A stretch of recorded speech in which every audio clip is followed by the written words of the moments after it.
Hey everybody, how's it going? Today we're going to be going over and showing you how to install the CURT Trailer Hitch receiver here on our 2017 Nissan Pathfinder. So this is what our trailer hitch is going to look like installed, but something I really like about this particular one is that it has a hidden design. So what this means is the cross tube that attaches to the receiver in each frame bracket is actually hidden up behind the bumper there, therefore giving us the best overall factory-like appearance. It's also going to provide the best ground clearance because the receiver tube is tucked up nice and tight underneath the bumper. So if we take a closer look, we're going to see a durable black powder coated finish, which is going to help, one, blend in with the bumper well, and two, it's going to help protect it from rust and corrosion, being that it's on the bottom of the vehicle here. We're also going to have a nice rounded collar on our receiver tube opening. So with our trailer hitch here, it's going to allow us to do a number of different things with our Pathfinder. We can obviously tow a trailer, but we can also use it for a bike rack or cargo carrier. So if we are towing, we're going to have a Class 3 rating, which is going to provide us with a 6,000 pound gross trailer weight rating, which is the amount we can pull outward on the receiver tube. We're also going to have a 900 pound tongue weight rating, which is the downward force here on the receiver tube. It's also rated for use with a weight distribution system if we want to use one of those. However, keep in mind, the trailer hitch and vehicle are tested separately of one another, so you do need to abide by the lower of the two rated components.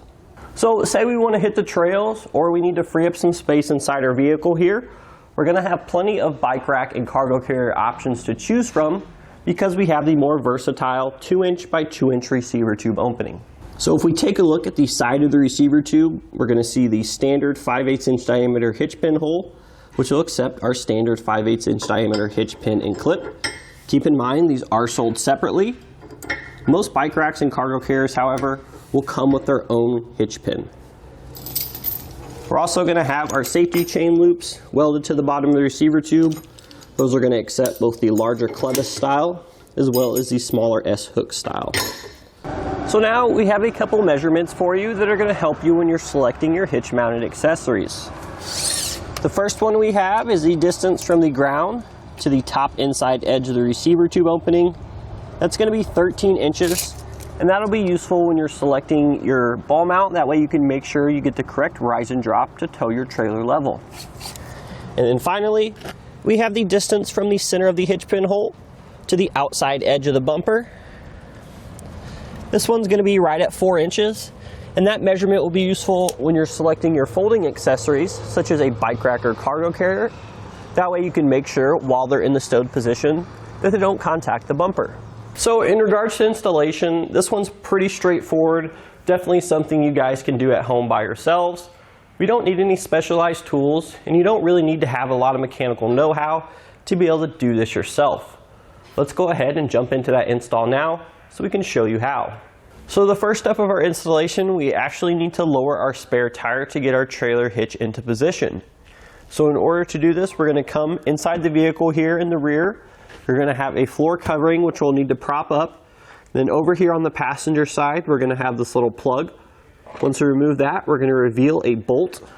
We're going to need a 21 millimeter socket, and this is what we're going to use to lower the spare tire.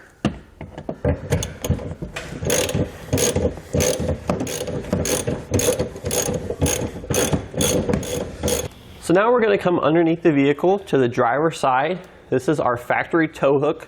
We need to remove this. We're going to have 2 bolts on the bottom, 2 bolts on the side, which we'll remove with an 18 millimeter socket. I do recommend spraying them down first with some lubricant and letting that sit to help you get them out easier.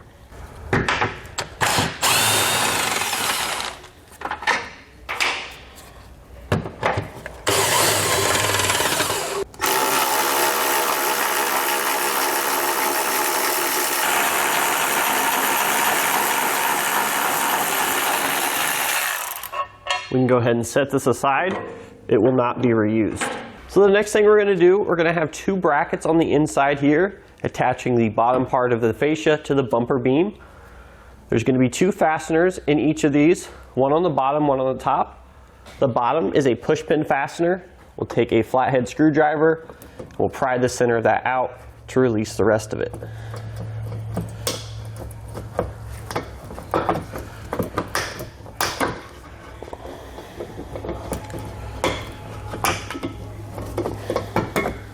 And here's the other fastener, which is a bolt up top. We'll remove that with a 12mm socket. And we'll just take off the other one using those same steps.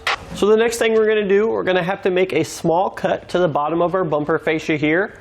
The reason we need to do this is so the receiver tube can clear. So we went ahead and already marked this out for you, but basically the instructions do a pretty good job of telling you the size cutout you need. All we did was take a reference point on the inside here. We measured from this side to this side. I took that distance, split it in half to find the center point of our fascia here, and then I used that to mark out our measurements according to the instructions. But once we have that made, we can go ahead and use some sort of cutting tool. If you have a set of tin snips, probably some heavy-duty scissors could get through this as well, or some shears, possibly a razor knife, but if you have a Dremel, that's going to be the best tool. We're going to go ahead and cut this out now.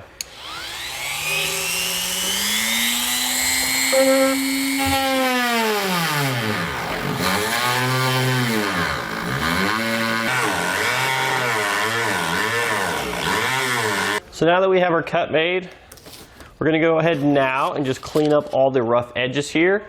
You could have a file, that'll work, or if you actually just have a thin razor blade like we have here, that'll get the job done as well.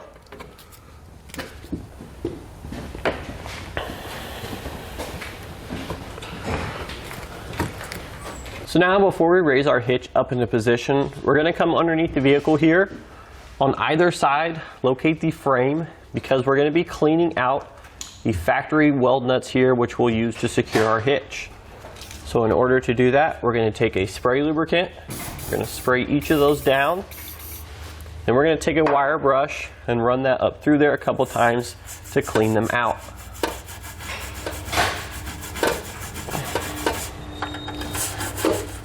We'll do that for each of our 3 weld nuts on both sides. Once we get them clean, take one of our hitch bolts here. We'll try to thread it in just to make sure that everything was cleaned out successfully.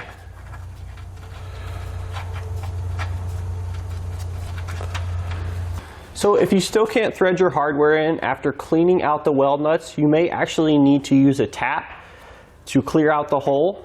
So we do sell these taps here at eTrailer. The correct size you're going to need for this vehicle is an M12 by 1 1/4. So with all of our weld nuts clean, we're ready to set our hitch into position. Before we do that, we're going to prep our hardware. So we're going to have 3 bolts and 3 conical tooth washers per side. Pretty easy. Just make sure that the teeth on the conical tooth washer are facing up towards the hitch. So now with an extra set of hands, we can go ahead and set our hitch up into position.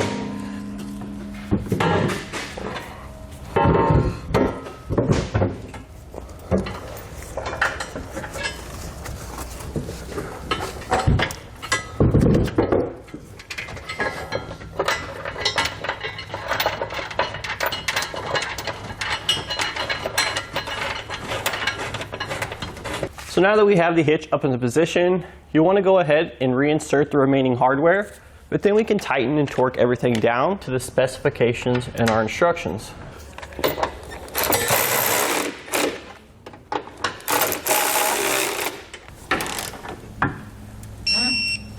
Now that we have all of our hardware torqued down, we'll reinstall our fascia mounting tabs and raise our spare tire back up into position. And that's going to do it today for our look and installation of the CURT Trailer Hitch receiver here on our 2017 Nissan Pathfinder.